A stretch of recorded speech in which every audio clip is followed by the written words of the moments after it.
গোটা আসমানের সব দরজাগুলো খুলে দাও, আজকে সব ফেরেশতারা এই দৃশ্যগুলো অবলম্বন করো, দেখুক স্বচক্ষে যে আমার খলিল আমাকে পাওয়ার জন্য নিজের জানকে আগুনের মধ্যে বিলিয়ে দিচ্ছে, তারপরও আমার একাত্মবাদের বাণী তার মুখ থেকে ছুটছে না।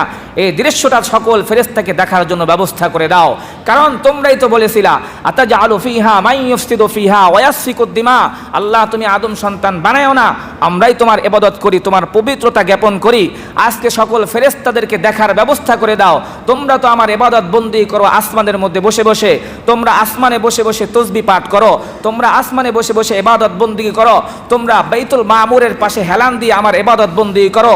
হ্যাঁ, বাইতুল মামুরের পাশে হেলান দিয়ে ইবাদত করা সহজ, বাইতুল মামুরের পাশে বসে তাসবিহ পাঠ করা অনেক সহজ বিষয়, বাইতুল মামুরের পাশে বসে বসে আমার ইবাদত করা অনেক সহজ বিষয়, আসমানে বসে বসে ইবাদত করা অনেক সহজ বিষয়, কিন্তু তাকায় দেখো আমার ইব্রাহিম খলিল আগুনের মাঝখানে বসেও আমাকে স্মরণ করতেছে। সুবহানাল্লাহ বলেন। বাইতুল মামুরের পাশে বসে আসমানে বসে ইবাদত বন্দি করো, এটা তো খুব সহজ। তাকায় দেখো আমার খলিলকে, আমার খলিল চারদিকে আগুনের বেষ্টদের মাঝখানে বসে বলতেছে সুবহানাজিল মুলকি ওয়াল মালাকুতি সুবহানাজিল ইজ্জতি ওয়াল আজমাতি ওয়াল কিবরিয়াই ওয়াল জাবারুতি। আমার খলিলকে দেখো আগুন চারদিকে বেষ্টন করে আছে, অথচ আমার নাম এখনো স্মরণ করে যাচ্ছে। সুবহানাল্লাহ বলেন।